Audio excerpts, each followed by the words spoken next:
Monsieur de la presse, bonsoir.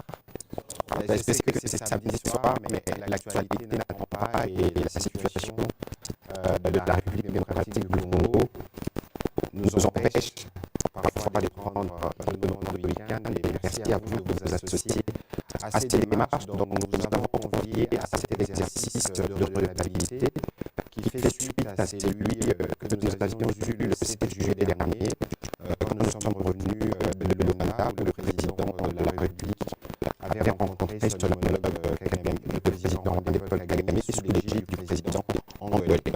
Il avait été prévu que les deux pays, les deux gouvernements de deux pays se retrouveraient quelques jours plus tard en commission mixte pour discuter des sujets qui nous concernent. Cela n'a pas pu avoir lieu à la suite du décès du président Eduardo dos Santos, pour lequel la République démocratique du Congo a exprimé ses condoléances. Ce soir, nous avons le privilège d'avoir de nouveau le vice-premier ministre, ministre des Affaires étrangères, qui a conduit la délégation congolaise durant les travaux de cette commission mixte qui s'est tenue le 20 juillet dernier à Luanda. Il sera donc question au cours de cet entretien de faire l'économie de ce qui a été convenu là-bas. Évidemment, il y a d'autres questions connexes qui pourront être posées et le vice-premier ministre, comme moi-même, nous pourrons vous donner des éléments d'éclairage. Comme nous vous le disons depuis les débuts de cette crise, que nous sommes engagés sur 4 fronts. Le front diplomatique, c'est celui dont on va parler aujourd'hui. Sur le front militaire, il y a bien évidemment l'appel à un cessez-le-feu qui avait été décrété et qui ne nous empêche pas de travailler avec nos forces armées pour les renforcer, les rendre plus puissants. Évidemment, il y a le front médiatique qui porte le fruit aussi. Vous avez vu récemment le président de la Commission des Affaires étrangères du Congrès américain prendre position, et tous les articles de presse qui font aujourd'hui le sujet de la République démocratique du Congo et au cœur des discussions. Ensuite, il y a les fronts judiciaires, parce que nous continuons de documenter toutes ces choses, tous ces services que subissent nos populations dans la partie aujourd'hui occupée par les M23. Monsieur le vice-premier ministre, merci d'être disponible pour ces rendez-vous du samedi soir. Alors, nous aurons bien évidemment contrainte de temps parce que nous serons obligés à un moment de rendre l'antenne à 20 heures pour le journal télévisé. Dans l'hypothèse où il y a un léger glissement, nous prierons aux téléspectateurs de bien vouloir nous en excuser, mais il y a un besoin.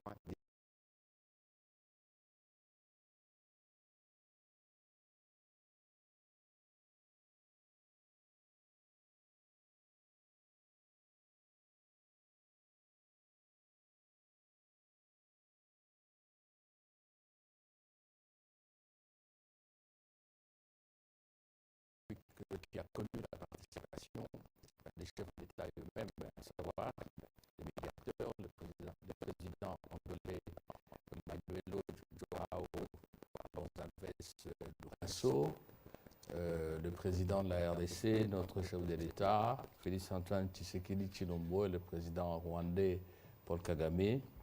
Après donc ce premier round, nous devrions tenir le deuxième round pour donner un contenu opérationnel à la feuille de route, en d'autres termes, pour convenir de la manière la plus appropriée pour mettre en application la feuille de route. Parce qu'après tout, l'écriture vaut ce qu'elle vaut, les paroles valent ce qu'elles valent, mais la population a besoin de réalités qui ne peuvent être, si vous voulez, palpées que s'il y a de l'action sur le terrain.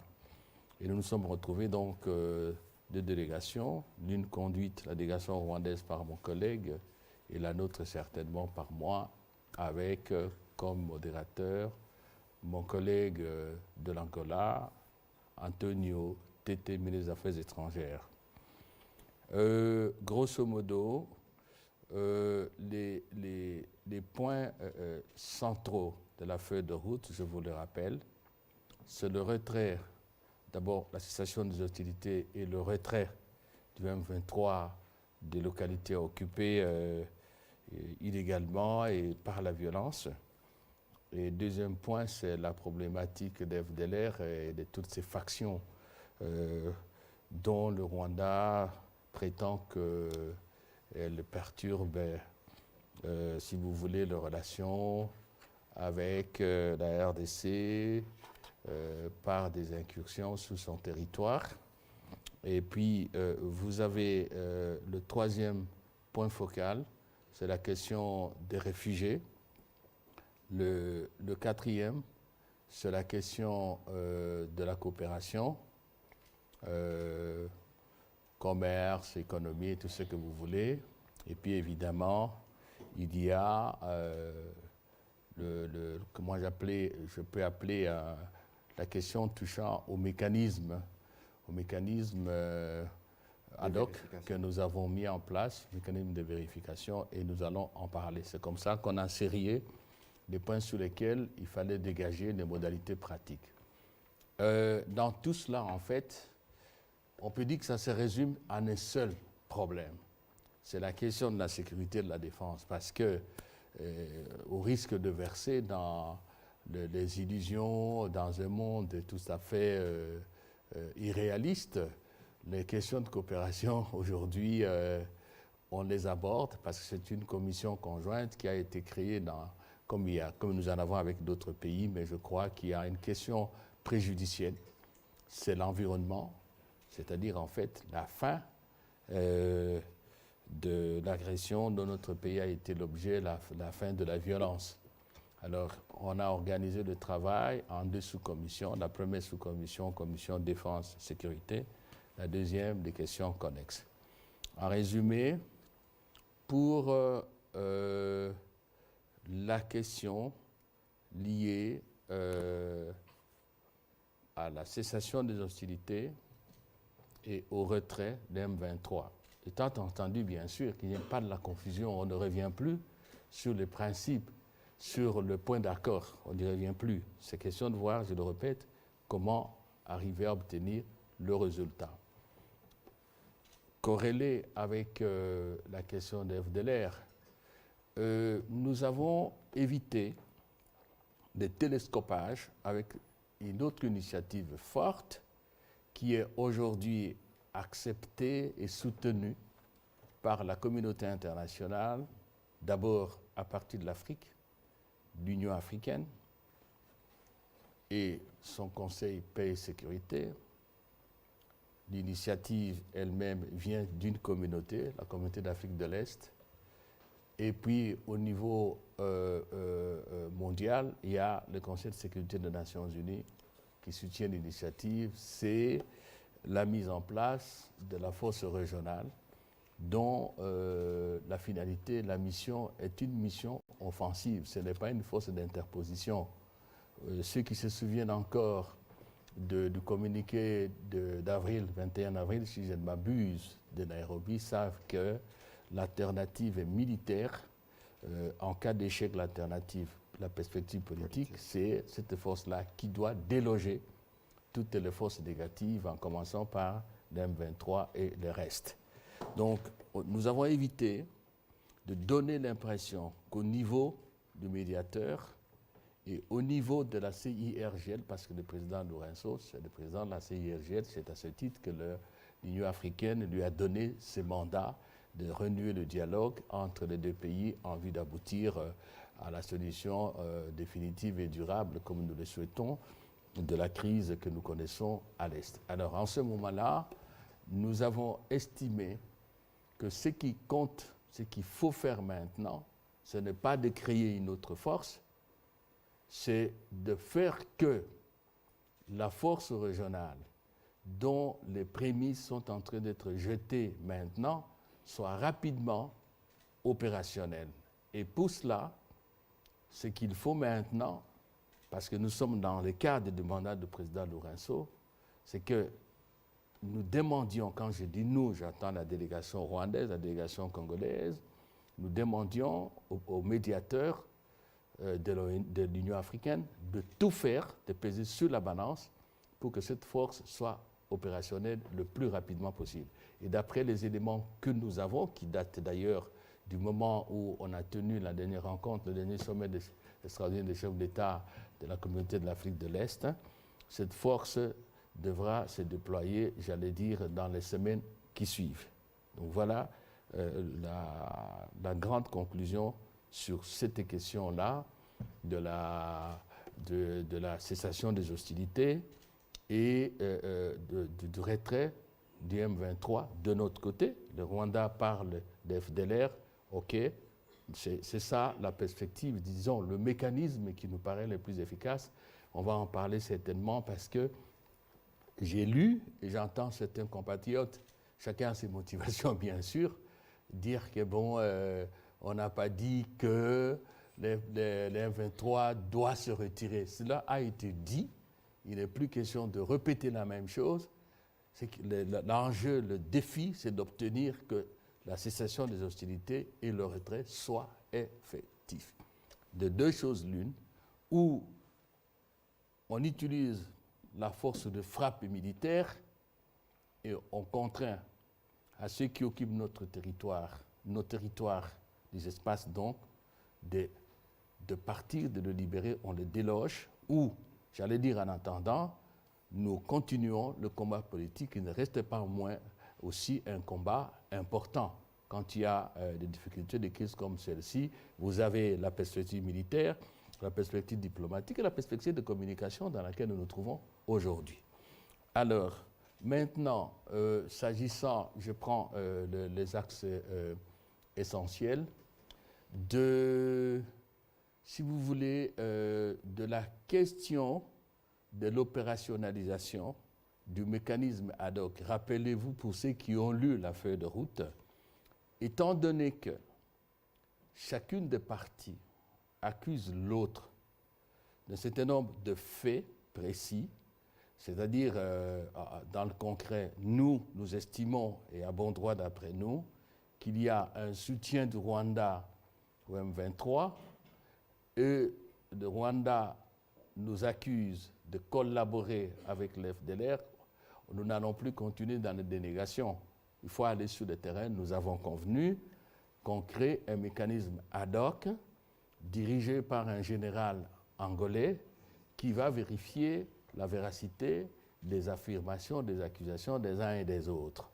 Et là aussi, nous n'avons pas démordu du compromis.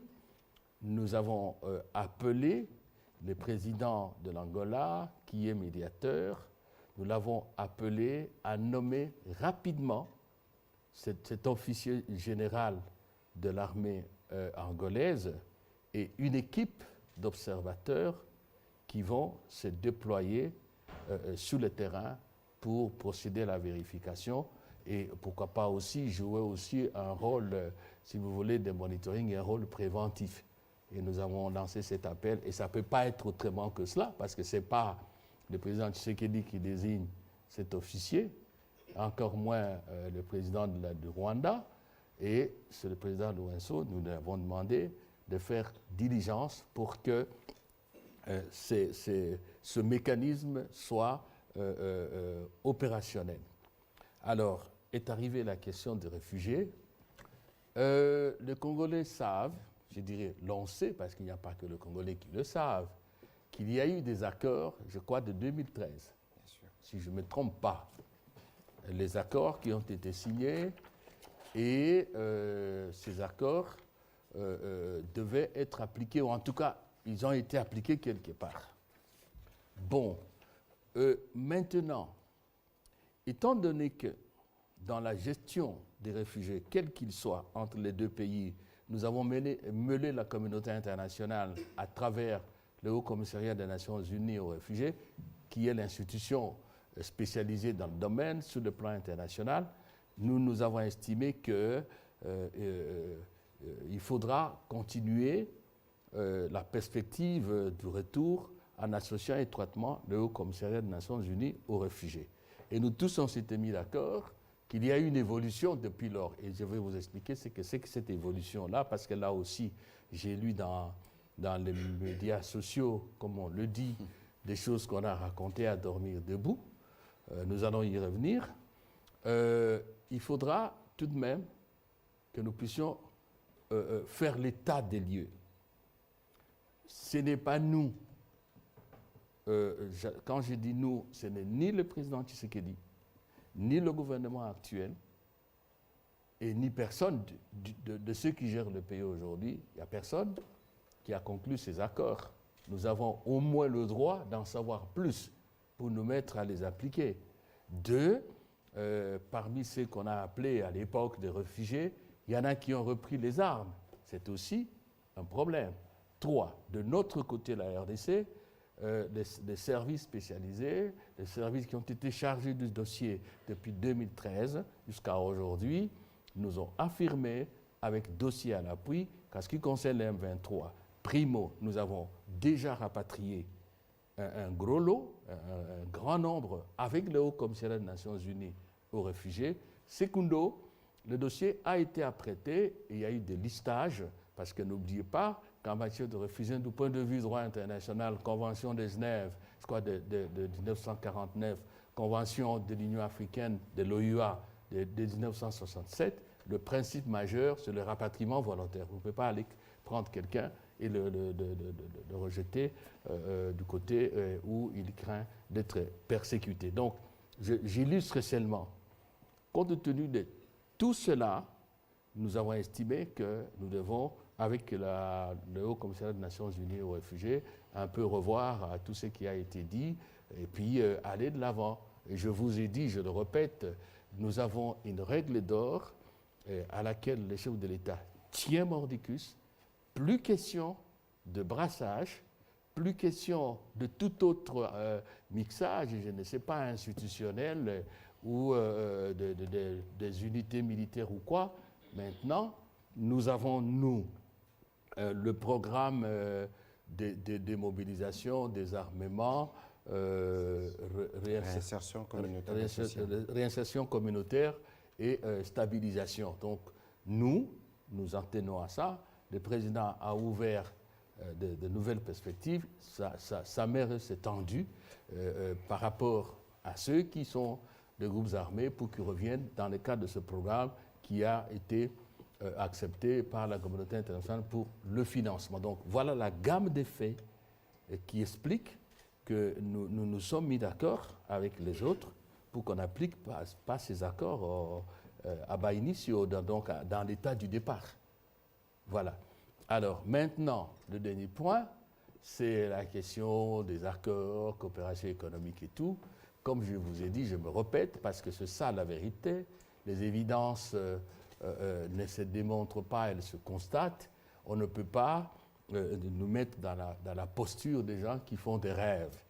On ne coopère, on ne commerce que quand il y a un minimum de confiance. Il faut d'abord se battre, si tant est que nous sommes tous déterminés pour restaurer la confiance. Et pour nous restaurer la confiance, c'est d'abord et de manière préjudicielle, c'est la condition sine qua non, il faut que notre partie du territoire national soit rétablie dans son pristine état et que les populations congolaises qui ont été forcées au déplacement rentrent chez elles et que tout le monde rentre dans la perspective du processus de Nairobi avec la main tendue du président et on va voir comment ça va avancer, même dans la vie des individus. Vous ne pouvez pas être des amis, travailler ensemble s'il n'y a pas un minimum de confiance. Et aujourd'hui, il est clair et net, incontestable, qu'il n'y a pas un climat de confiance aujourd'hui qui puisse nous permettre de nous lancer dans une quelconque coopération. Voilà l'économie de ce que nous avons fait. Et évidemment, les grands défis dans tout cela, ça a toujours été la mise en œuvre. Tout ce que vous pouvez décider, tant que ce n'est pas mis en œuvre, ça ne sert à rien. Ça ne sert à rien, on va tourner en rond et c'est la phase cruciale. Nous sommes, si vous voulez, optimistes, tant il est vrai que même à d'autres niveaux, vous avez suivi que pour ceux qui sont informés, hier, au niveau de la communauté des États de l'Afrique de l'Est, il y a eu un sommet des chefs d'État. Le président Uhuru, qui est arrivé au terme de son mandat, il a cédé le bâton au président Ndayishimiye du Burundi, mais les chefs d'État ont trouvé qu'il avait commencé le dossier, sous son leadership, le processus de Nairobi va continuer. Donc il y a quand même une continuité qui traduit un état d'esprit, une conviction que les chefs d'État de la région, tous, ont de ce qu'il faut absolument mettre fin à l'insécurité qui compromet l'avenir de la région et qui crée des tensions en permanence qui déstabilisent les États. Donc là, voilà, il y a d'autres actions diplomatiques que le président mène et que nous menons, l'équipe des affaires étrangères et l'équipe de la présidence sous les instructions du président et du gouvernement. Voilà. Voilà, Monsieur le Vice-Premier ministre, merci de vos mots introductifs. Il est 19h34, on va essayer d'être court. On va prendre des questions en série pour nous permettre de les enregistrer et d'y répondre. On va commencer par Madame Pemba.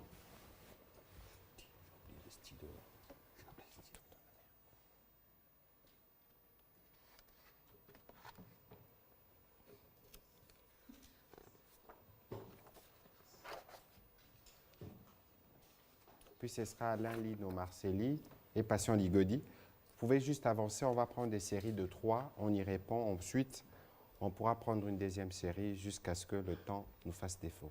Madame, allez-y. Bonsoir, Monsieur le ministre. Merci pour la parole. Gisette Pemba, Libéral FM.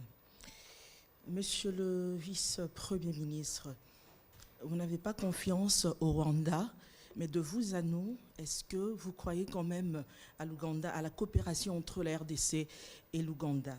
La deuxième question. Que dites-vous du contenu de la lettre du sénateur Mendez à Anthony Blinken, au porte-parole du gouvernement? Quel est votre commentaire à propos de la déclaration du docteur Denis Mukwege, avec notamment l'évolution de la situation sécuritaire dans l'Est du pays? Merci. Il a dit quoi? Madame? Quel est le point de la déclaration que vous voulez mettre en exergue? Je vous demande pardon? Dans la déclaration du docteur Mukwege, quel est le point essentiel que vous voulez mettre en exergue?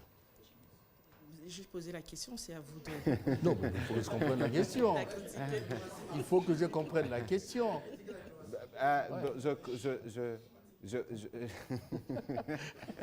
C'est facile de dire la déclaration du docteur Mukwege. Il a déclaré, il déclare toujours. Quel est le point précis? Parce que sinon, on peut Il a critiqué la diplomatie. Bon, voilà. Voilà. Alors, madame, vous avez fini vos questions, on les a enregistrées. Merci, oui. On va prendre la question de Patient Ligodi. Comme vous êtes à côté, ensuite, on va reprendre. Et vous comprendrez pourquoi je vous ai posé la question. Patient Ligodi pour RFI. La première question est celle de savoir, vous avez dit dans votre introduction que la force régionale va être déployée d'ici à quelques semaines. Mais si on parle déjà des semaines, je crois que le peuple congolais devrait savoir où est-ce qu'on en est avec le contour de cette force, combien de personnes, quel effectif, les mécanismes de financement, comment ça va se passer. Je crois qu'à quelques semaines du déploiement de cette force, on devait déjà avoir ces informations-là. Il y a également la question des FDLR. Dans le communiqué final que vous avez signé, il est clairement dit que cette force va non seulement combattre l'M23, mais aussi les FDLR. Est-ce que tel sera le cas? Alors, comment ça va se déployer? Ça sera seulement FDLR, M23 ou aussi tous les autres groupes armés qui sont dans cette région? Et la dernière question, ça sera en rapport avec le mécanisme de vérification de la CIRGL qui existait déjà, qui était, on va dire, le référent. Aujourd'hui, on parle d'un autre mécanisme qui est mis en place par le processus, on va le dire comme ça, de Luanda. Qu'est-ce qu'on fait de ces mécanismes de la CIRGL? Ça veut dire qu'il n'est plus aussi efficace que ça, raison pour laquelle vous arrivez à avoir un nouveau mécanisme. Merci beaucoup.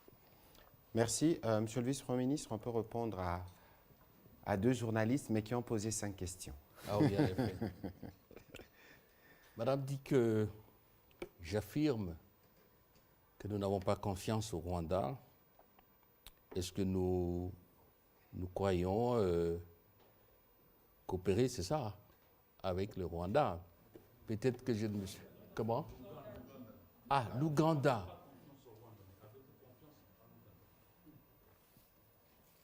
Ouganda, mais je crois que pendant toute mon intervention, je n'ai pas parlé de l'Ouganda.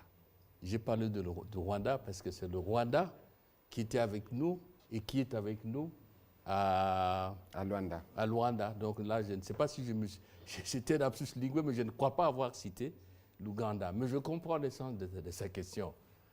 Peut-être c'est ce qu'il voulait dire. Parce que la fois dernière, je vous ai dit que le général James Kabarebe nous a fait une révélation. Nous en avons pris bonne note, dont acte. Laissez-nous le temps aussi de rassembler tous les éléments d'une position. Ce qu'il nous a dit, ce n'est pas de l'argent comptant. Et je vous ai dit aussi que ça aurait été mieux que cela ait été dit à l'Ouganda en face. Vous comprenez? Donc, le moment venu, nous allons prendre une attitude qui doit sauvegarder les intérêts de la RDC et de son peuple. Là, c'est sans équivoque. Et les chefs de l'État n'a jamais eu des hésitations par rapport à ça.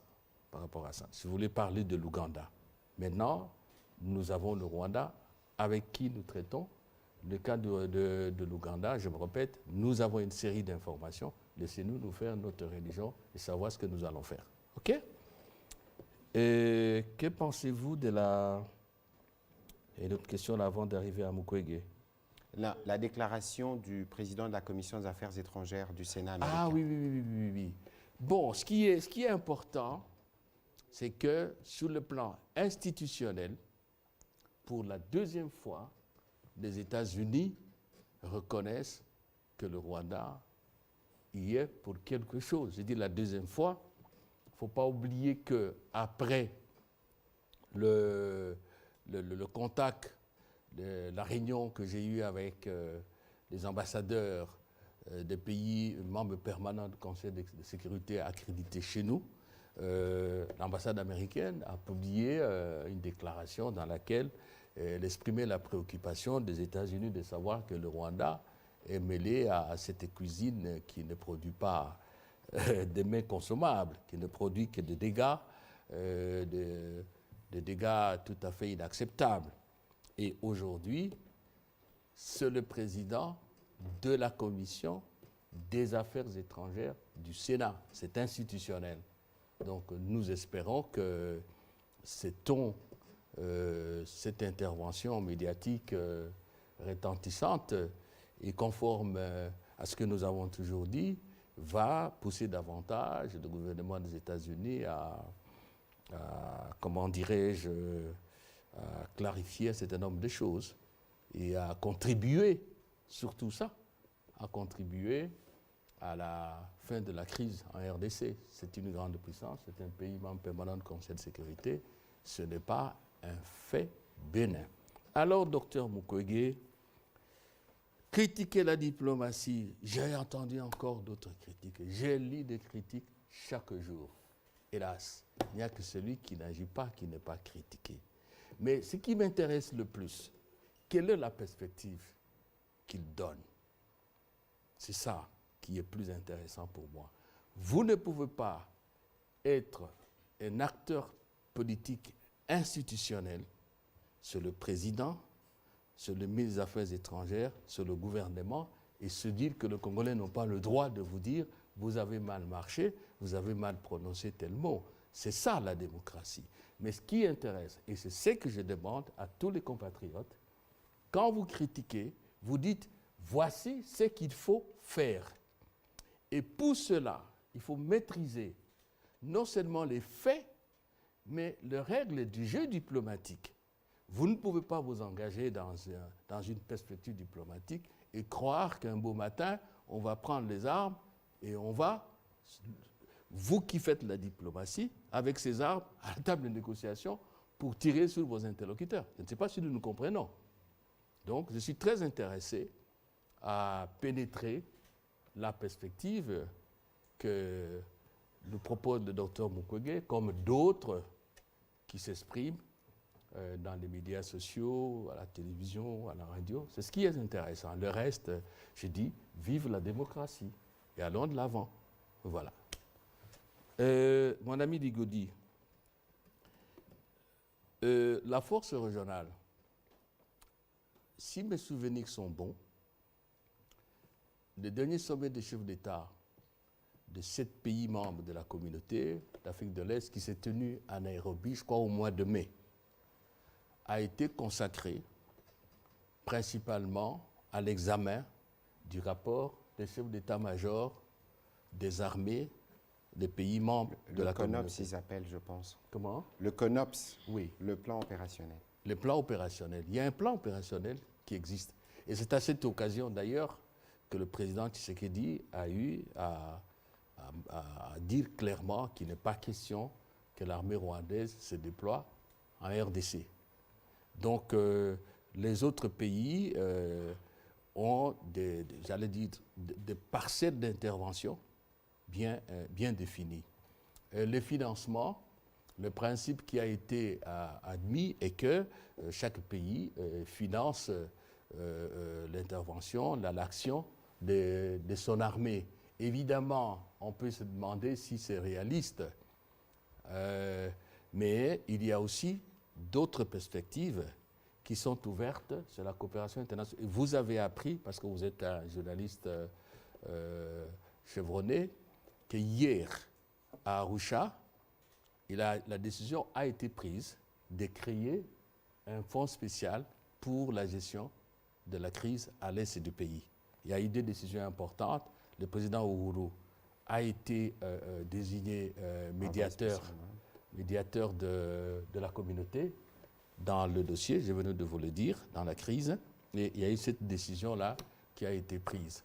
Je pourrais ajouter encore, pour ceux qui ont le temps de suivre, ici, chez nous, nous avons eu ce que nous appelons le dialogue politique avec l'Union européenne. Il y a, je crois que c'était au mois de juin, si je ne m'abuse, en tout cas fin mai, début juin.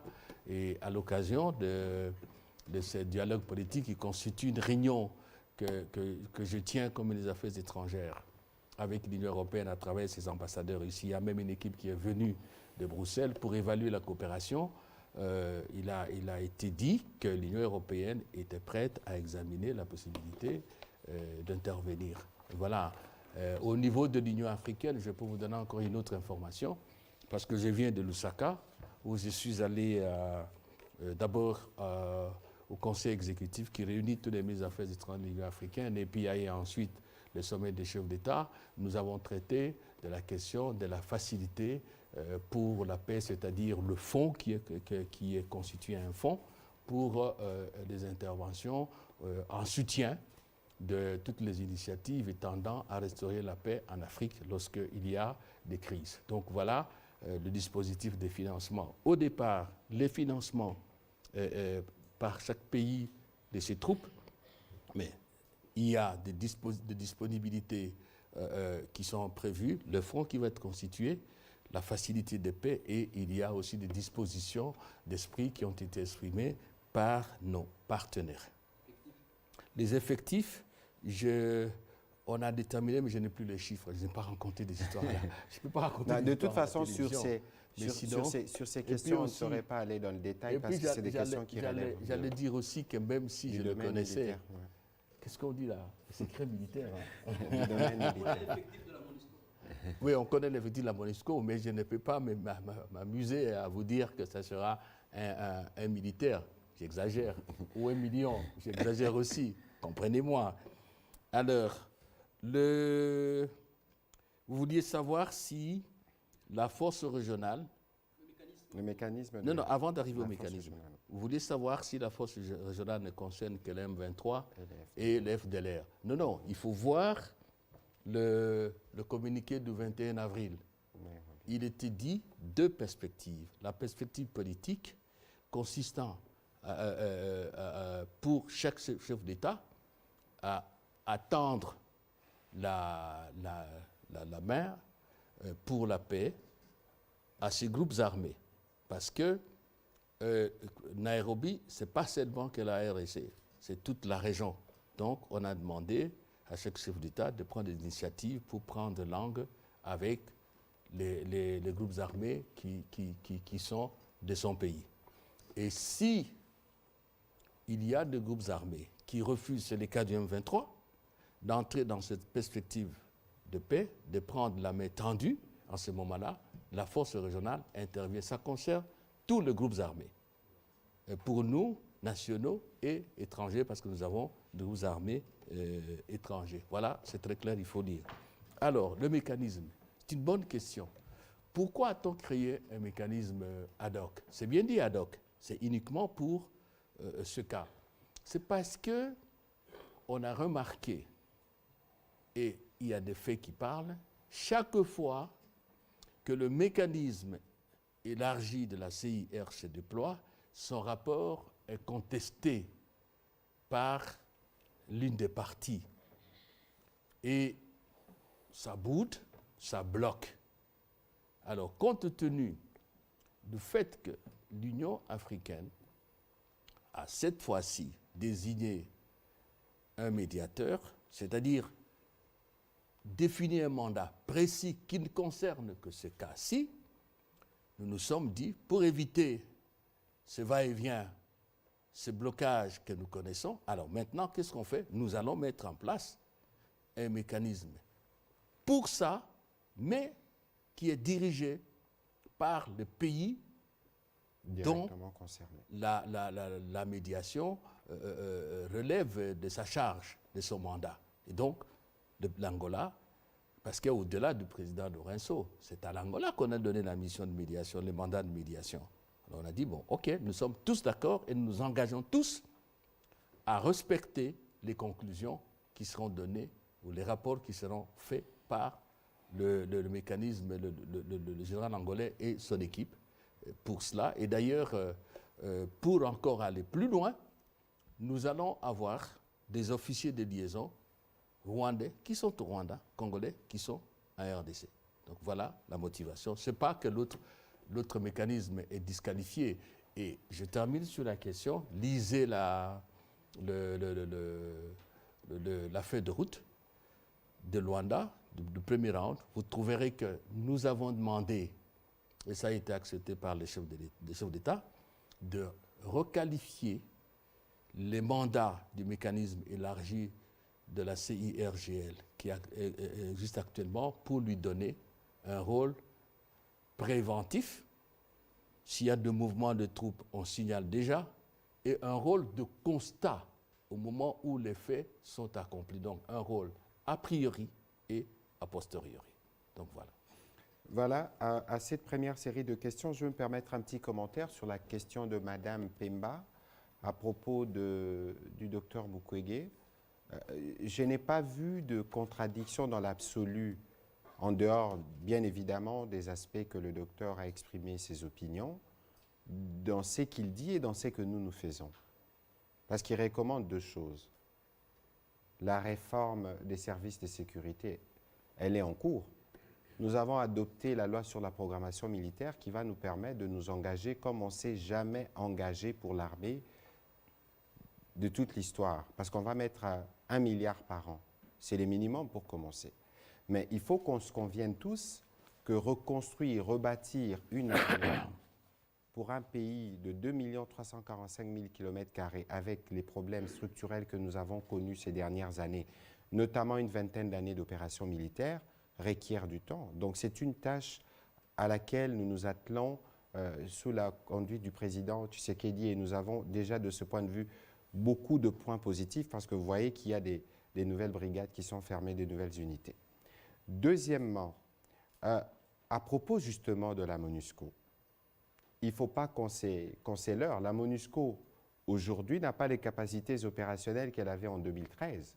Et donc, la colère de l'opinion qu'elle manifeste vis-à-vis de la MONUSCO et après, malheureusement, des déclarations maladroites de ses différents porte-paroles, met un peu plus de pression sur les Nations Unies parce que nous estimons aujourd'hui que Madame Bintou devrait aller plus loin parce que souvenez-vous de ce qu'elle a dit le 29 juin.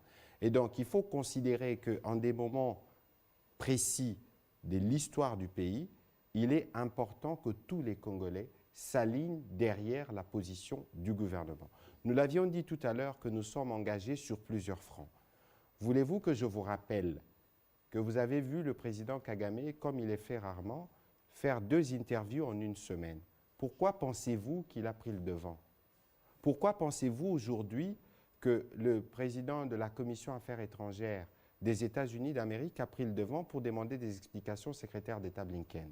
C'est justement parce que nous sommes dans une action diplomatique et dans toute l'action médiatique que nous menons qui fait qu'aujourd'hui, la guerre sur ces fronts-là se gagne aussi. Et donc, il faut considérer que pour les temps qui courent, nous avons besoin d'unité et des soutiens derrière l'action du commandant suprême. Alors, on va déborder dans le temps pour le journal. Nous nous sommes excusés, mais il ne faut pas qu'on en abuse. Il y a une dizaine de questions, on ne pourra pas. On va prendre le 3, 4 et puis nous allons terminer. Alors, on va prendre la question de M. Jean-Marie Kamboua du journal Avenir. On va prendre Jari Koumandé. On va prendre Mme Gino Rehema. Et on va terminer par M. Innocent Olenga qui a écrit 20 années. Il va nous expliquer en sommaire son livre dans une question. Il a porté sur le fonds baptismaux un livre aujourd'hui. Venez, s'il vous plaît, vous tous. Bon, Alain Waikani, vous serez les derniers alors. Merci. Parce que Benoît va réclamer. C'est des questions qui seront déjà posées. S'il vous plaît, une question par personne, s'il vous plaît. Excellence, merci pour la parole. Je vais d'abord noter qu'il y a une cohérence dans les propos que vous avez prononcés l'autre fois et dans les communiqués que nous avons lus il n'y a pas longtemps. Une occasion pour nous de vous féliciter pour cela. Et nous avons aussi constaté qu'il n'y a pas eu 2 ou 3 communiqués. Cette fois-ci, il y a un communiqué final qui a été signé, ce qui a quand même rassuré les 2 parties.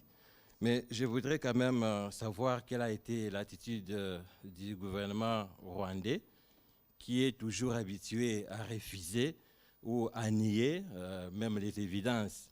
Mais aussi par rapport au M23, savoir pourquoi vous n'avez pas dressé ou vous n'avez pas prévu un délai de retrait. Et entre la nomination du général angolais et les retraits du M23, qu'est-ce qui précède l'autre? Est-ce la nomination ou bien les retraits? C'est lui qui doit constater les retraits ou bien les retraits devra se faire un peu avant? Merci. Merci. Jean-Marie Koumandé. Merci beaucoup, Monsieur le ministre. Monsieur Lutundula, aidez-moi à comprendre. Est-ce qu'aujourd'hui, vous avez les mêmes entendements avec les Rwandais sur les communiqués de Luanda? C'est très important. Vous avez parlé du cessez-le-feu et retrait du M23. Attendez un peu. Vous avez les mêmes entendements? Ouais. Les mêmes entendements sur le sens Parce du qu'il y a toujours des communiqué de Luanda. contradictions après. Après, il y aura des tweets de l'autre côté. Alors, retrait du M23 vers sa position initiale, c'est-à-dire les collines de Runyonyi ou Tchanzu, ou retrait du M23 au Rwanda ou en Ouganda, parce qu'il faut que ça soit clair. Au même moment... Comment vous dites retrait du M23? Le M23, quand il va se retirer, il se retire vers sa position initiale, c'est-à-dire à la colline de Runyonyi ou à la colline de Tchanzu, ou il va au Rwanda ou en Ouganda? Ça, c'est la première question. Vous avez dit que le M23, c'est un mouvement terroriste. La deuxième question. La dernière aussi, parce que nous oui, devons vous prendre avez qualifié le M23 du mouvement terroriste. Est-ce qu'à Luanda, vous avez évolué dans votre langage? Parce que là, je crois comprendre que si le M23 montre sa bonne foi, vous allez les associer aux négociations de Nairobi. En ce moment-là, vous allez négocier avec le M23, mouvement terroriste. Bon, ce sont des questions, mais Madame Gino Rehema. J'estimais qu'il y avait... Merci beaucoup, Monsieur le ministre. Hier, vous avez proposé la création d'une institution pour gérer en fait, les ressources naturelles de la région au niveau de la communauté d'Afrique de l'Est. Qu'est-ce que les autres pays vont amener dans cette institution et en quoi profite la République démocratique du Congo du moment où nous-mêmes, nous avons du mal à maîtriser la gestion même de nos ressources naturelles et aussi autre question. De plus en plus, des voix s'élèvent pour dire non au déploiement de cette force régionale, surtout les gens de l'Est. Est-ce que vous prenez en compte, vous, les gouvernements, cette opinion publique? Merci. Attendez un peu là, parce que vous avez... À quoi consistent les intérêts de la RDC? Et puis, d'autres questions? L'autre question, il y a une opinion, surtout à l'Est, qui est hostile au déploiement de la force régionale. Est-ce que le gouvernement est attentif sur ces opinions.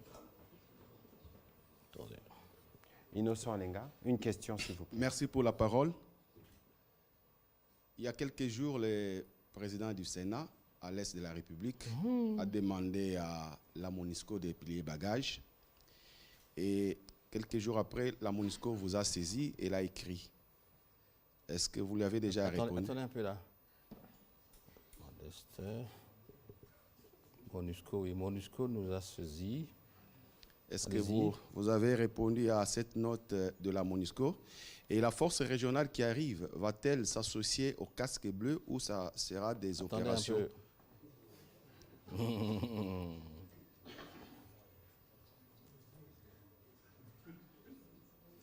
Oui, la 9e question, allez-y. La force régionale qui arrive, va-t-elle s'associer au casque bleu de la MONUSCO ou ça sera des opérations distinctes? Merci. Merci. Waikani. Merci. Monsieur le ministre, moi je veux juste savoir sur la composition des pays qui vont envoyer les troupes. Presque la totalité de ces pays, à part effectivement le Rwanda que vous avez exclu définitivement, ont quand même les troupes au Congo. Si nous pouvons parler de la Tanzanie. Vous dites les pays... Les pays qui vont composer la force régionale, à l'exception du Rwanda, pour la plupart. La Tanzanie a les troupes au Congo, le Kenya. Quelle est la particularité cette fois-ci de ces troupes qu'ils vont envoyer? Est-ce que vous n'avez pas trouvé nécessaire peut-être de faire avec les troupes qu'on a déjà peut-être dans la MONUSCO? Parce que c'était ça l'objectif aussi avec la brigade d'intervention. C'est quoi la différence finalement? Okay. Dernière question, Benoît Niemba. Il y en a 10 déjà. Oui, c'est la dernière. Madame Mimi, vous aurez la première question au prochain briefing. Excellence, Monsieur le ministre des Affaires étrangères, une partie de ma question a été posée par Alain Waikani. C'était juste de savoir ou nous confirmer exactement si le Rwanda ne feront pas partie de cette force régionale. Deuxième question, c'est de savoir, comme Alain l'a dit, il y a déjà le UPDF au Congo pour traquer le ZDF. Et l'Ouganda aussi, ils font partie de cette force régionale. Vous ne voyez pas que c'est un surnombre de l'armée étrangère au Congo? Attendez un peu là. Surnombre armée étrangère. Madame Mimi, posez votre question pour terminer. Ce sera le cadeau du samedi soir. Mimi Nkumba. Le Rwanda est avec... merci pour la parole, Monsieur le ministre. Je disais, le Rwanda est avec l'Angola dans la médiation en République centrafricaine. Ils font le suivi de la feuille de route de Luanda et depuis 2 ans, ça piétine. Il n'y a pas d'évolution. La société civile sur place dénonce et réclame des choses et même la mission des Nations Unies sur place. Alors, nous signons une feuille de route avec le même Rwanda, avec le même ministre des Affaires étrangères, Biruta. Et vous pensez vraiment que cette feuille de route portera de fruits? Est-ce qu'on est sur une bonne voie? Merci. Merci. Alors, avant que le VPM ne termine d'annoter, je voudrais, sur la question d'Alain Waikani, sur la force régionale.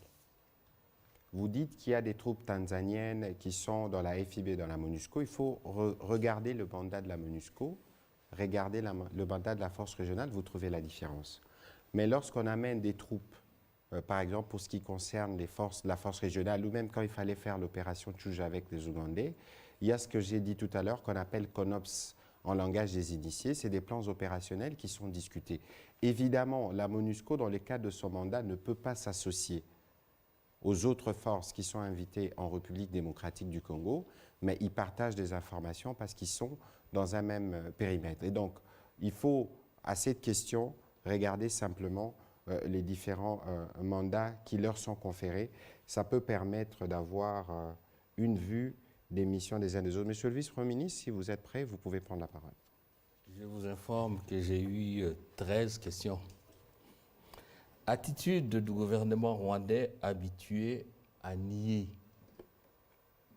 Oui, nous savons que le gouvernement rwandais n'a jamais accepté qu'il soutient les M23. Et je vous ai dit ici que si cela est vrai et utile plutôt pour notre confort moral, pour une sorte de psychothérapie collective, moi je ne me fais pas d'illusion que nous obtiendrons cela.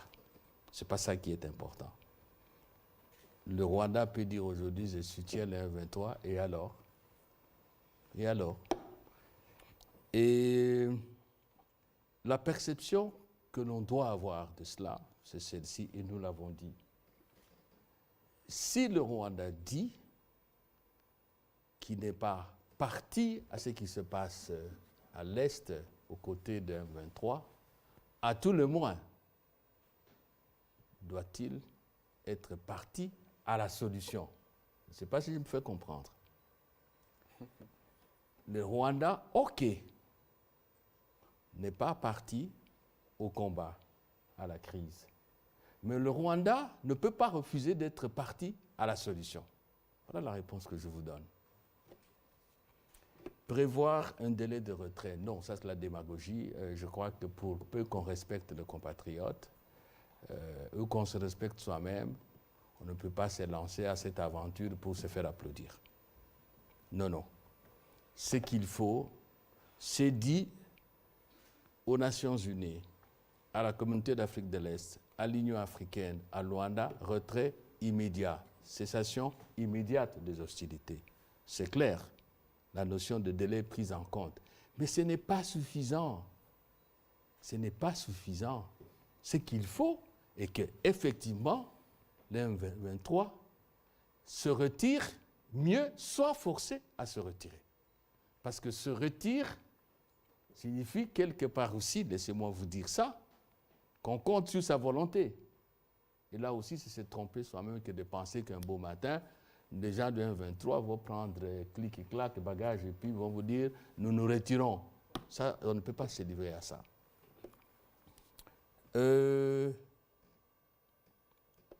Avez-vous le même entendement sur le communiqué? Je ne sais pas si la question peut se poser encore. Allez, oublions le communiqué. Ça, c'est le rapport des travaux. OK? Il est volumineux, hein? Là, c'est les communiqués. Le rapport de travaux, c'est sur... Non, c'est le rapport de travaux, monsieur le ministre. Ah, OK. Oui, il est volumineux. Rapport, oui. Vous avez 3 signatures, n'est-ce pas? Alors, parce que les ministres aiment bien le communiqué, le communiqué, là, vous avez 3 signatures. Ouais. Et que dit le communiqué? Cessation des hostilités et retrait. Et le président Kagame lui-même, quand il a parlé après son ministre, est-ce qu'il a nié la question du retrait? Prenez la déclaration du Conseil de sécurité après notre passage. Prenez le communiqué de Nairobi, les 2 communiqués. Donc c'est une fausse discussion. Une fausse discussion, il n'y a pas de doute. Ne peut créer de doute que celui qui veut faire diversion. Et il faut toujours faire attention en créant de doutes et à faire des diversions en pareilles circonstances. C'est une crise grave, ce sont des faits de haute sensibilité politique. Il ne faut pas s'amuser, hein? Alors, on continue avec les réponses. La 4e, la 5e. Est-ce que le M23 a cessé d'être un mouvement terroriste et que nous sommes prêts à négocier avec le M23? Je ne sais pas d'où vous tirez ça. J'ai tous les instruments ici. Il n'y a nulle part où on a dit qu'on va négocier avec le M23. C'est lui, même en dehors du studio, s'il y a quelqu'un qui a ce document, cet élément audio dans lequel le gouvernement congolais a dit, ou le Conseil supérieur de la défense a dit que nous allions négocier avec le M23, présentez-moi ce document. Non, on n'a pas dit. Institution de gestion de ressources naturelles. Vous avez sauté une question. Position initiale ou dans le Congo? Non, parce que vous avez posé des questions, chacun sa question. Je ne suis pas encore arrivé là, j'ai noté ça, je vais y répondre. Institution de gestion. Non, ce n'est pas cette institution qui va venir gérer nos ressources naturelles. Ce n'est pas ce que ça veut dire. C'est-à-dire, c'est une institution qui doit veiller à ce que, au fond, chaque pays gère ses ressources naturelles convenablement. Pour tout dire, c'est une institution contre l'exploitation illégale des pillages de ressources des pays de la communauté. D'ailleurs, si vous voyez dans la feuille de route de Luanda, même si la communauté de l'Afrique de l'Est ne comprend pas, si vous voulez, tous les membres de la CIRGL, mais la feuille de route de Luanda se réfère à une démarche qui date, qui remonte à une initiative de la communauté d'Afrique de l'Est. Nous avons parlé de cela. Donc, l'intérêt pour nous, c'est de voir que la communauté met en place un dispositif qui évite tout ce que nous connaissons, surtout nous, la RDC, comme pillage de nos ressources, comme exploitation illégale et même comme crimes qui sont commis à l'occasion de l'exploitation de nos ressources. N'oubliez pas qu'au niveau, par exemple, de la CIRGL, il y a un protocole qui a été signé à Nairobi il y a longtemps.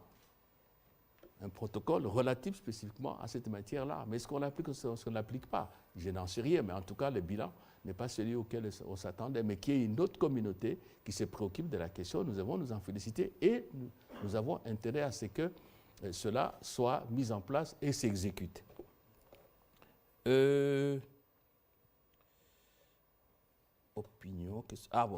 L'opinion à l'Est qui est contre la force régionale. Mais si on ne tenait pas compte de l'opinion à l'Est, qui n'est pas que l'opinion de nos compatriotes de l'Est, c'est l'opinion de tous les Congolais. Pourquoi le président a-t-il refusé que le Rwanda ne se déploie pas? Pourquoi? Parce qu'on sait qu'il y a un problème. Ce que vous dites, et je m'adresse à tous les compatriotes, c'est une interpellation, c'est une alerte, et le chef de l'État, le président Tshisekedi, est attentif à cette interpellation-là. C'est cela. Même quand mon collègue a eu la bienveillance de rappeler très rapidement les paroles du docteur Mukwege. Oui, mais il y a des compatriotes qui disent que des choses qui existent. La réforme de l'armée, la réforme du service de sécurité, de la police, tout cela est en cours. Mais maintenant, là, vous dire que bon, on fait cette réforme et demain ça va se faire sentir, non, c'est aussi la démagogie. Le chef de l'État n'est pas prêt à se livrer à cet exercice. Le travail se fait et nous allons continuer. Moi-même, quand je suis passé ici avec mon collègue, n'est-ce pas, qu'est-ce qu'on a dit? La solution définitive, c'est de revoir tout notre système de défense et d'avoir un système de défense vigilant, puissant et dissuasif. Donc, il n'y a pas de nouveauté. C'est pour ça que je dis quelle est la nouveauté qu'on a apportée, la solution nouvelle. Alors, le temps est passé là. Qu'est-ce qu'on a dit ici là? MONUSCO.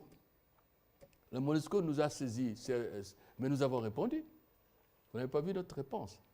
Nous avons répondu, c'est moi-même qui ai signé. Elle n'est pas sur les réseaux sociaux. Bon, tant mieux. Tant mieux, ce sont des correspondances entre les institutions. Nous avons répondu des mots.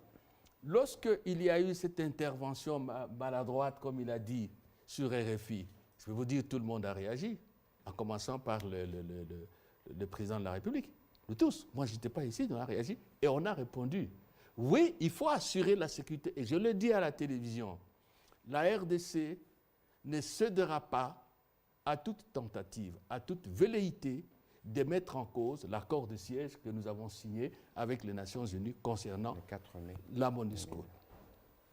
Nous